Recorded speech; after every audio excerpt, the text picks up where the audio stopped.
Mga langga kay napamantay nabilin nga sea urchin, let's gonna make sea urchin pasta. Ato ning eksperimentuhan. Actually, this is a bit weird, but trust me, this is very delicious. And sa ako pang giingon dili ko mukaon og sea urchin, but this time nga gibutang sa pasta ni kaon ako mga langga, it's very delicious. Unya dali ra sad kay ni siya lutuon mga langga. Magisa ra ta og dried chili, garlic, and also the chili flakes sa extra virgin olive oil niya. Pagkahuman ibutang na dai nato ang sea urchin and then atong i-mix.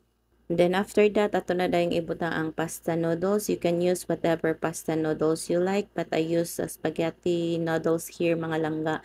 And pagkahuman, butangan na dahil natong cheese, more yummier and more creamier. O diba tanan mga pagkaon basta daghag cheese mas musamot kalami.